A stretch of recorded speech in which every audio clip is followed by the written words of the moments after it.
Assalamualaikum warahmatullahi wabarakatuh. Ketemu kembali di podcast Kang Mus Inspiration. Malam ini saya kedatangan tamu yang sangat spesial, anak muda yang sangat inspirasi, bisnisnya juga keren, yang mungkin anak muda lain ya pasti mendengarkan, waduh bisa apa enggak. Nah, malam ini kita kedatangan tamu Kang Kasfur Rahman. Iya, betul Kang. Apa kabar Kang? Alhamdulillah Sehat sehat. Kang ya? Alhamdulillah sehat. Kang Mus gimana sehat? Alhamdulillah.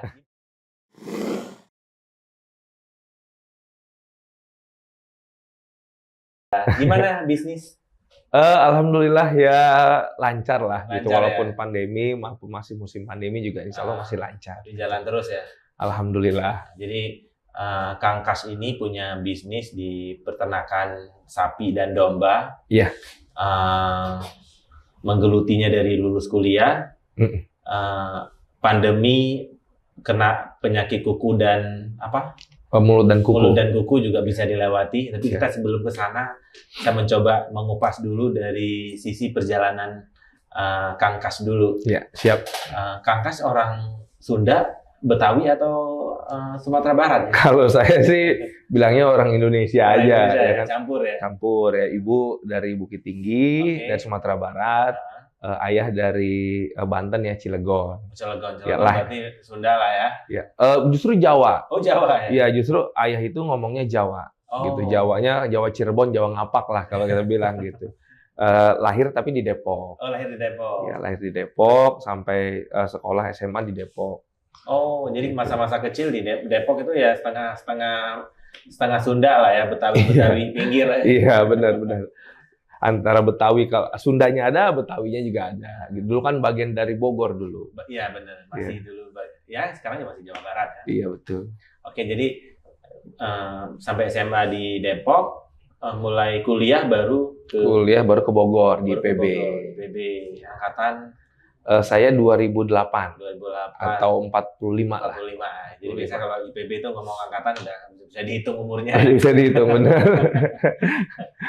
45 2008. Oke, lulus 2012. 2012. Saya, ya, 10 tahun yang lalu lah kira-kira. Oke, lulus terus mulai berbisnis. Bisnis kerja dulu. Ya, plus bareng kerja. Oh. Mencoba dua-duanya. Walaupun jangan banyak ditiru lah. Enggak, memang ada sisi negatif positif. Iya, positifnya benar. Jadi lulus kerja sambil usaha. Oke, gimana ceritanya kan? Gini, karena kan minat usahanya sebenarnya udah mulai dari lama kan, termasuk saat lagi kuliah. Yang katanya juga mulai dari kecil udah suka jualan-jualan ya. Udah senang jual-jualan gitu. Nah kan karena dari kuliah juga udah mulai, begitu lulus alhamdulillah keterima kerja gitu, bahkan sebelum wisuda gitu. Sedangkan bisnis masih mau dijalanin kan gitu. Tapi udah mulai jalan bisnis belum? Bisnis sudah mulai gini, dananya sudah terkumpul lah sedikit dari hasil jualan-jualan waktu kita kuliah. Cuman kita nyari partner yang tepat nih gitu. Nah, kebetulan di akhir tahun 2012 gitu kan kita mulai merintis bisnisnya plus keterima kerja. Ya udah jalanin dua-duanya. Ambil bisnis juga jalan. Iya, dua-duanya. Sayang gitu kesempatannya gitu ada gitu. Ya udah kita ambil. Menyempatkan waktu aja sih, pintar-pintar kita memanage-nya aja gimana. Iya. Tapi dulu kerjanya di? Saya dulu kerjanya di bank. Di bank? Iya. Emang alumni IPB harus kerja di bank. Iya, karena banyak. Jadi kan dulu terkenal kan Institut Perbankan Bogor gitu kan. Dulu saya di bank syariah swasta nasional ya gitu. Kira-kira 6 tahun. 6 tahun. Ya, sampai 2018. Gitu. Nah, bisnis tetap jalan. Nah, 2018 fokus di bisnis aja. Gitu, sambil berusaha ngegedein. Mulai kepikiran bisnis itu bagaimana, Kang? Kan tadi ceritanya ada mulai embrionya dari awal ya. Jadi mulai jualan pelan-pelan. Itu boleh diceritain nggak dari kapan dan berjualan apa? Dulu kan kalau kita mulai dari kuliah aja ya gitu ya. Mulai dari kuliah kan sebenarnya kan kita sambil kuliah sambil melihat peluang-peluang aja nih gitu kan. Apa aja sih yang bisa kita ini gitu. Dulu waktu awal benar-benar masuk semester awal, kebutuhan teman-teman mahasiswa apa sih ini kan mulai dari yang receh-receh lah gitu, entah itu jual kertas folio, alat-alat tulis. Dan karena saya juga senang masak sebenarnya. Iya. Jadi kadang suka bikin cemilan di kosan gitu kan. Nah itu saya jual di apa? Mungkin turunan dari dari Bukit Tinggi tuh. Bisa jadi gitu kan. Nah itu saya jual di kelas gitu kan, Iya. lumayan terkumpul sambil kita mencari bisnis apa yang paling tepat gitu kan. Dulu pernah main di ikan ya, budidaya ikan air tawar, kira-kira setahun waktu Itu zaman masih kuliah itu. Ya rugi enggak, untung juga enggak sebenarnya gitu. Karena hanya cuma 1 tahun kan gitu. Iya. Tapi sama teman-teman juga. Sama teman-teman juga gitu ya, buat nyari pengalaman lah gitu, bagaimana kita di situ kan sewa tempat segala macem. Nah itu cari pengalaman, intinya kan itu. Nah begitu lulus gitu kan, begitu lulus memang ada seperti cinta gitu ya dengan hewan, khususnya dengan kambing, dengan sapi gitu. Walaupun kita secara keilmuannya kita nggak ada gitu. Iya. Cuma ya karena seneng gitu kan, ya udah mencoba bisnis itu gitu kan, mencari partner yang tepat gitu. Akhirnya begitu lulus kuliah kita jalani. Tapi kenapa kepikiran bisnis kambing atau sapi gitu? Ya itu tadi, ada rasa cinta terhadap hewan-hewan tersebut. Ada hobinya juga. Karena kan begitu kita jalanin dengan hobi, ternyata enak juga gitu. Iya. Jadi yang kita kejar kan nggak hanya dari sisi profitnya doang gitu. Kita ada kesenangan gitu, mulai dari peliharanya, kasih makannya gitu. Ternyata senang gitu. Di sisi yang lain, ternyata bisa kita ambil dari sisi profitnya juga gitu. Nah, itu bisnis itu dari awal targetnya memang ke penggemukan atau bagaimana? Awalnya memang penggemukan yang kita kejar. Kenapa penggemukan? Karena kalau penggemukan itu kan perputaran cash flow-nya lebih cepat dibandingkan kita breeding atau lebih ke arah pembibitan. Gitu. Iya. Jadi kita bagaimana kita bisa survive dulu sambil kita belajar nih. Jujur kan saya kan walaupun main awalnya di peternakan, tapi saya basicnya bukan peternakan. Nah, kita sambil belajar, pelihara, apa sih kendala-kendala yang kita temuin di lapangan gitu kan. Mulai dari penyakitnya gitu, seperti apa, manajemen kandangnya, termasuk SDM-nya, segala macam yang kita belajarkan di situ. Itu sempat belajar dulu ke ke kandang orang atau magang dulu? Gini, kalau saya justru enggak. Saya itu karena saya dulu di banknya itu marketing ya gitu. Iya. Saya prinsipnya itu saya bisa jual dulu. Kalau saya gitu. Iya. Jadi kalau saya punya barang sebagus apapun saya nggak bisa jual, saya buat apa gitu. Jadi lebih baik saya bisa jual dulu nih gitu. Jadi masalah pemeliharaannya ntar segala macam, intinya dapurnya ini walaupun berantakan biarin dulu deh gitu. Tapi barangnya tetap bisa saya jual gitu. Nah dari begitu sudah terjual, pasarnya sudah terbentuk, baru pelan-pelan nih saya belajar gitu kan. Oh kalau dia sakitnya ini, obatinnya ini gitu. Oh dia bagusnya makannya porsinya begini gitu, makannya ini. Nah itu mulai kita pelajarin. Nah mulailah gitu kita sowan juga ke teman-teman senior yang lain. Tapi waktu itu senior-senior IPB banyak juga yang bisnis yang serupa. Kalau bisa dibilang justru sebenarnya lebih ramai sekarang ya. Dulu memang ada, tapi masih adalah 1-2 gitu, nggak terlalu banyak gitu. Justru saya belajarnya bukan dari senior-senior IPB ya gitu, tapi senior-senior lain gitu kan, yang mungkin nggak punya basic seperti saya, tapi mereka juga udah terjun gitu. Terjun di bisnis itu. Ya, kelemahannya kan dulu tuh kalau khususnya bisnis ya gitu. Di teman-teman IPB itu bukannya mengayomi kita yang di bawah nih gitu kan, kok nganggapnya malah kita kayak saingan gitu kan gitu. Jadi kita belajarnya ke yang lain waktu itu, intinya kan gitu.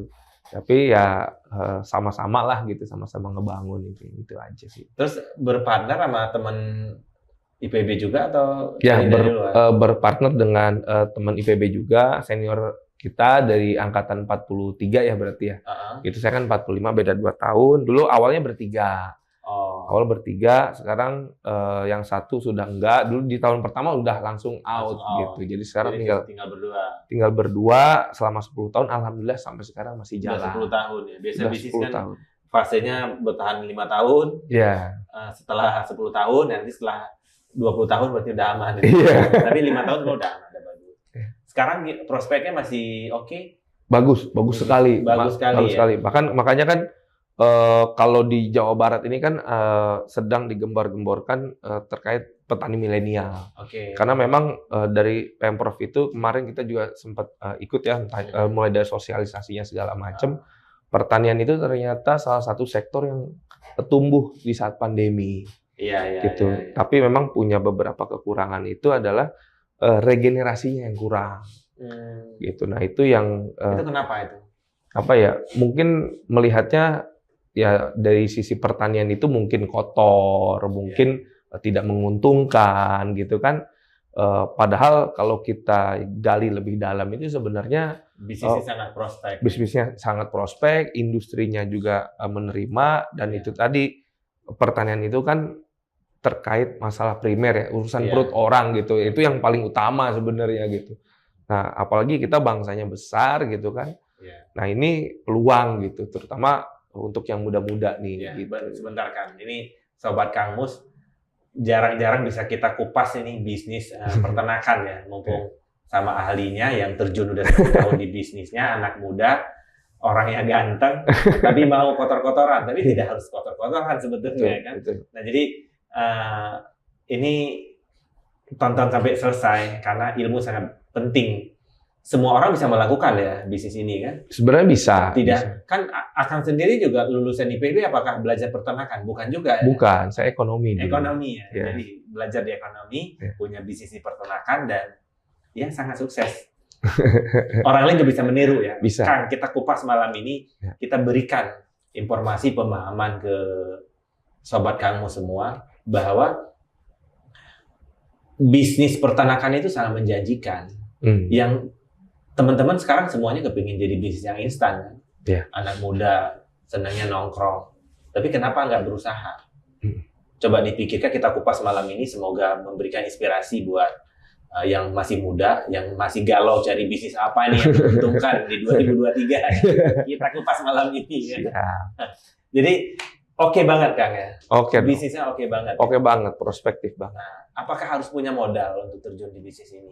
Sebenarnya enggak. Enggak juga. Gitu. Apa yang harus dilakukan sebagai pemula, punya keinginan untuk wirausaha, punya bisnis, ya mungkin juga masih belum, modalnya ada tapi belum banyak kan? Apa yang harus dilakukan?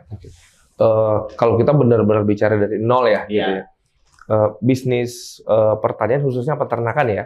Peternakan ini punya suatu pasar tersendiri, gitu. Apalagi kita sebagai negara Muslim terbesar ya, gitu. Ternak ini khususnya ruminansia, baik itu ruminansia kecil atau besar seperti sapi, kambing, domba, ini punya pasar tersendiri untuk umat Muslim. Khususnya di saat hari raya Idul Adha maupun Idul Fitri gitu ya. Nah, teman-teman nih yang nggak punya modal gitu kan, kalau mau terjun di bisnis ini gitu, kita bisa manfaatkan momen itu.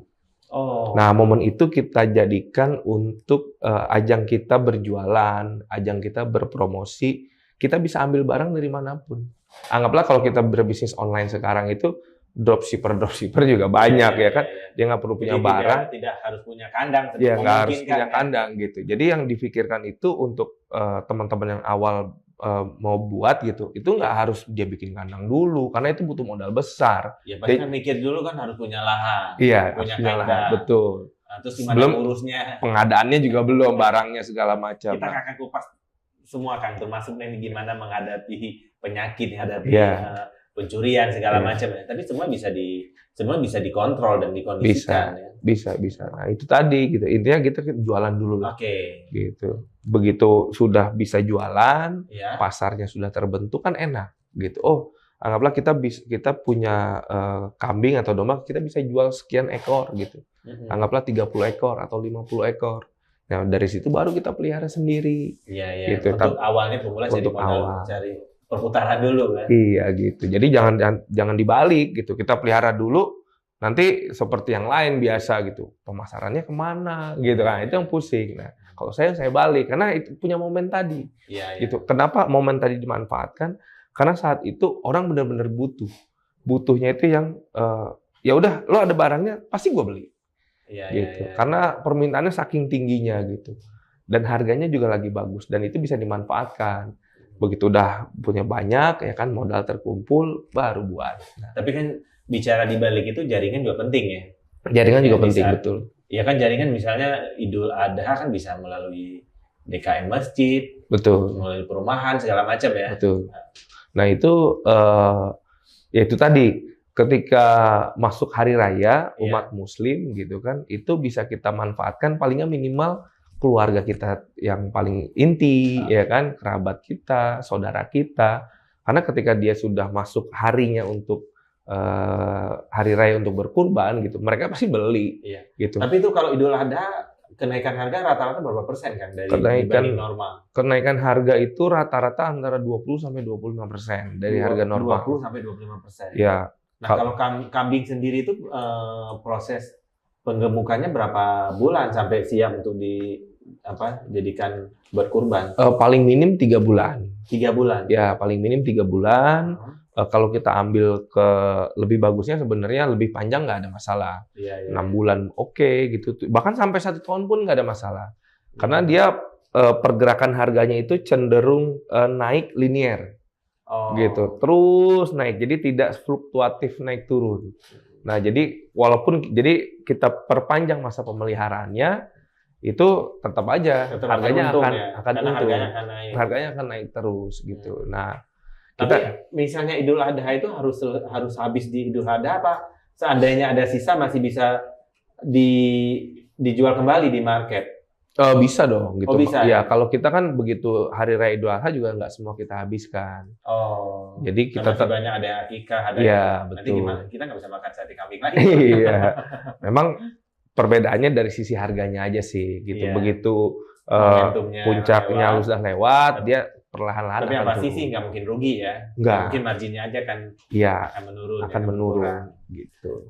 Jadi kan memulainya bisa dari pemasaran, tapi kalau orang punya lahan juga bisa. Lahan itu apakah harus jauh dari pemukiman atau memang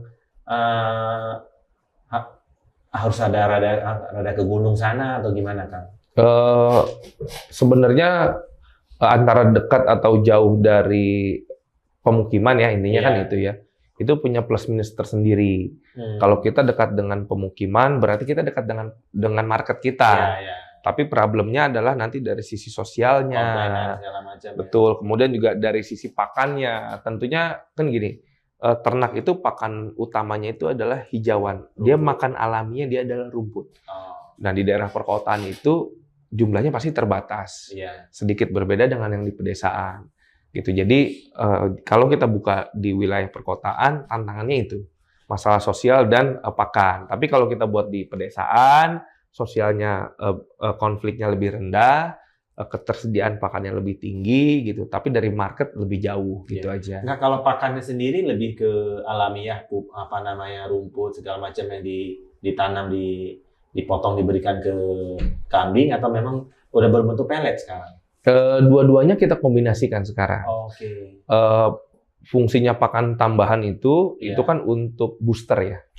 Gitu sehingga pertumbuhannya itu lebih bisa cepat. Kita optimalkan. Sedangkan untuk hijauannya itu adalah karena itu makanan alaminya.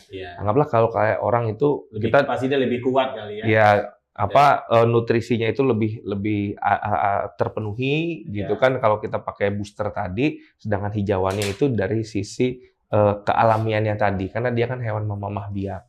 Jadi tetap tidak bisa kita 100% kita ganti. Pelet, Iya, betul. Jadi harus ada hijauannya juga.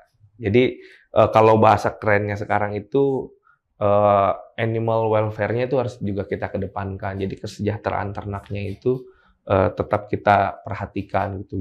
Bukan hanya sekedar harus besar gitu kan. Sedangkan dia tidak sejahtera gitu hewannya, tidak diperi kehewanan lah gitu. Hewan juga harus diperhatikan. Ya, harus kita perhatikan. Karena nanti dari situ kan menghasilkan daging yang bagus, ya kan, menghasilkan hewan yang bagus gitu sehingga market yang kita punya juga puas lah dengan produk yang kita punya gitu. Nah, jadi dari bisnis Akang ini lebih ke penjualan, apa mulai merambah juga ke bisnis bikin cateringnya atau bikin pesanan-pesanan daging olahan itu? Iya. Nah, awalnya memang kita kan fokusnya itu kan di ini ya, di Bentar, hulunya ya. nama ininya apa? Garuda Garuda Farm. Garuda Farm. Ya, di channel YouTube-nya ada, Oh. IG-nya juga ada, bisa dilihat sosial medianya. Dan sekarang kita promosi. Saya kita promosi. Jadi nanti kalau mau akikah punya anak kecil, silakan bisa dihubungi. Siap, bisa kita bantu. Ataupun bisa juga mengajak yang muda-muda ini, nggak harus yang muda ya, yang tua-tua juga bisa. Yang kepingin punya bisnis. Ya, persiapan masa pensiun. Coba kita kupas ya bisnis betul. ini. Wah, keren ya. Ya. Jadi sekarang udah punya kandang. Kandangnya di mana? Di Bogor? Di Bogor. Masuknya itu Kecamatan Cibungbulang. Jadi kalau dari Kabupaten Bogor ya? Ya, Kabupaten Bogor. Kayak sana ya? Ya, kalau dari kampus IPB Dramaga tuh kira-kira 15 menit lah. Oh, jadi sekalian jenguk kampus lah ya? Refreshing. Daerah sana kan masih enak. Jadi masih merasa muda. Ya, merasa muda.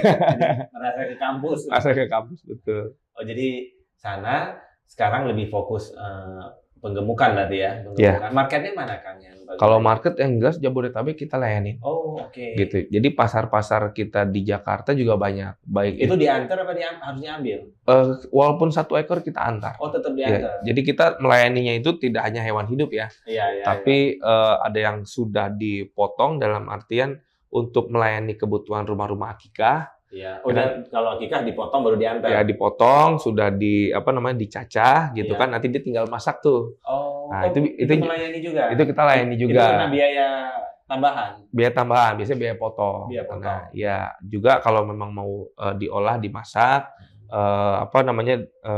olahan kambing baik itu gulai, sate gitu yang paling populer lah kita ya. Ataupun sekarang lagi rame di nasi kebuli itu juga kita layani. Jadi kita juga mulai merambah ke sisi kulinernya. Market paling besar apa sekarang? Market paling besar. Kita bicara Idul Adha kan setahun sekali ya. Paling besar itu adalah catering dan rumah akikah. Catering dan rumah akikah. Ya, itu dan paling besar. Memungkinkan juga disubkan ke catering segala macam ya. Betul, itu yang paling ramai, terutama untuk wilayah-wilayah di perkotaan. Gitu, karena mereka kan tidak punya barang kebanyakan. Iya. Gitu, barangnya kita yang supply gitu. Umur kambing ini yang paling diminati itu kan kayak misalnya kita makan sate kambing itu kan, sate kambing muda, empuk segala macam itu berkisar berapa bulan kan? Usianya antara 6 sampai 10 bulan lah, itu yang paling ramai. 6 sampai 10 bulan. Ya.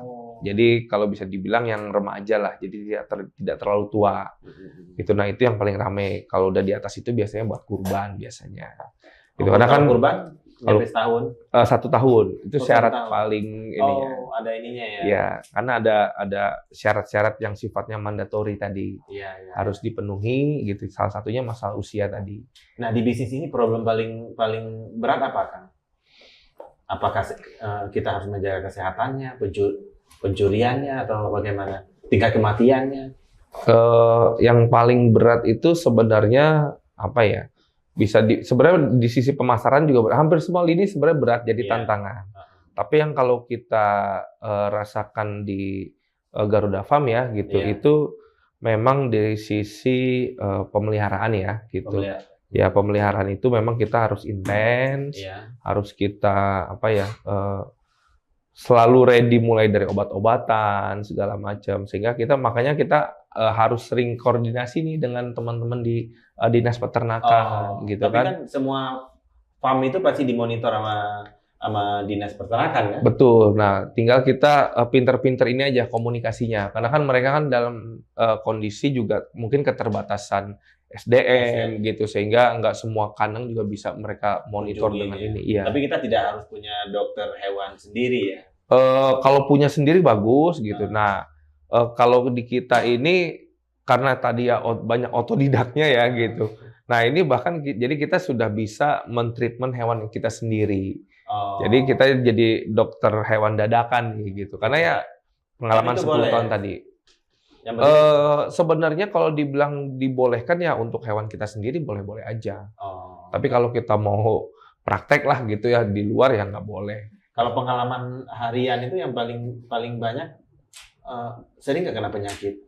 Kalau penyakit ada terus pasti. Ada terus. Ada Apa terus. biasanya? Macam-macam ya gitu. Anggaplah kalau sekarang sedang musim penghujan begini, Ya. itu contohnya pilek lah biasa ya gitu, pilek, kemudian kembung, hampir mirip orang sebenarnya.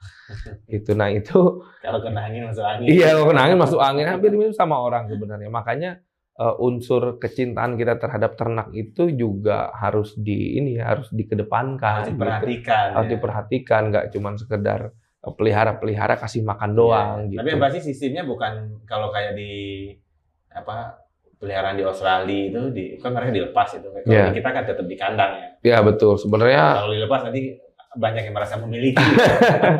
Ya kalau di Australia karena dia punya keunggulan luas wilayah juga ya gitu. Kalau model pemeliharaan di Australia itu karena nggak cocok kan di kita. Kalau ya itu tadi Kang Mus bilang kalau kita gembalakan begitu kan nggak mungkin gitu kalau kita di perkotaan kalau seperti ini. Kan yang lain nggak merasa memiliki kan? Iya betul. Yang ada ntar malah hilang gitu. Masuk ke halaman tetangga kan repot gitu. Makanya kita pemeliharaannya nggak bisa kita samakan. Ya tinggal kita sesuaikan aja sedemikian rupa. Yang penting pertumbuhannya bisa tetap optimal. Gitu. Jadi dia emang yang dikejar ya pertumbuhan berat badannya. Ya betul. Kalau kita di fattening itu di penggemukan itu yang jadi target kita kan gitu. Hewan kita pelihara berapa lama gitu sehingga dia bisa kita targetkan berapa bulan pertumbuhan itu yang kita kejar. Dalam 1 bulan dia harus tumbuh berapa gitu sehingga dalam 3 bulan contoh. Berarti itu ditimbang ya? Timbang. Seminggu sekali? Paling enggak 1 bulan sekali. Ya jadi jadi data kita kan untuk evaluasi kan gitu. Tiap hewan nanti tumbuhnya berapa, apa yang kurang nanti kita Kalau nggak naik-naik beratnya gue jual gitu kan? Kalau nggak naik-naik ini kita siapin pisau aja nih ya kan kita makan bareng-bareng malah gitu kan gitu. Tapi pribadi juga senang daging kambing ya? Justru itu Kang, saya tidak pernah makan hewan yang saya pelihara sendiri. Oh ya? Iya. Gitu. Tapi kalau beli di luar sate kambing itu saya makan gitu. Saat makan daging sapi saya makan. Tapi kalau yang dari kandang sendiri gitu nggak pernah saya makan. Nggak tahu ya, seperti ada rasa apa ya? Udah dijagain, dipelihara. Ini peliharaan saya nih gitu kan, udah saya rawat segala macam. Masa saya makan juga enggak gitu. Ini berarti keren. Maksudnya interaksi dengan peliharaannya masih ada. Berarti sering kunjungi kandang. Ya, jadi kalau mau makan kambing ya nunggu mending ke toko ke yang penjual sate kambing. Betul, iya kita nggak makan dari kandang sendiri gitu, kita beli aja di luar gitu. Gitu. Kalau saya pribadi bukan karena syarat tertentu segala macam. Oh enggak. Itu hanya ini aja gitu mungkin karena saking cintanya tadi ya gitu kan. Itu peliharaan sendiri kita. Tapi katanya juga kita pelihara apapun kalau kita interaksi dengan apakah kita melihara tanaman, binatang segala macam. Kalau kita ajak ngobrol segala macam, malah responnya lebih bagus ya. Betul. Benar ya? Betul. Karena kan baik itu kita yang melihara gitu ya, ataupun hewan peliharaan kita itu kan sama-sama punya perasaan. Iya. Ya, nah itu kalau di tempat kita gitu, kita coba komunikasikan itu dalam artian dia mandi, anggaplah kita mandikan dengan benar gitu, kita kasih makan dengan benar gitu. Kalau kita rawat dengan baik, mereka merasa hewan-hewan itu merasa kesejahteraannya itu benar-benar diperhatikan, tidak hanya sekedar dikasih makan segala macam. Insya Allah nanti akan ada feedbacknya juga ke kita. Salah satunya itu tadi pertumbuhannya bisa optimal dan itu yang banyak dilupakan sebenarnya sama banyak peternak-peternak lain. Jadi hanya ngejar bagaimana ngambil manfaat dari binatang tersebut. Betul. Jadi animal welfare-nya kurang gitu. Sebagai contoh. Anggaplah hewan ini kalau kita belajar dari sisi kuliahnya lah gitu ya, gitu. Dia makannya itu cukup sekian gitu, sehingga banyak yang berpatokan dengan itu gitu kan. Hewannya kita kasih anggaplah 10 kilo pakan gitu, kita kasih segitu. Nah kita nggak bisa kalau selama hewannya masih mau makan, kita kasih aja lagi terus gitu. Jangan berpatokan sama rumusan seperti itu yang tahu.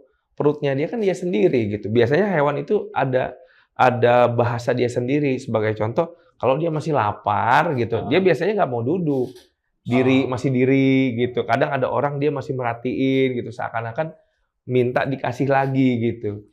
Jadi ketika hal itu terjadi ya kita ini terus gitu, jangan yang beginian yang nggak ada di buku kan? Nah ini yang nggak ada di buku gitu, kecintaan kita terhadap hewan itu tadi gitu, yang banyak diremehkan tapi ternyata berdampak optimal juga gitu, terhadap pemeliharaan kita gitu sih.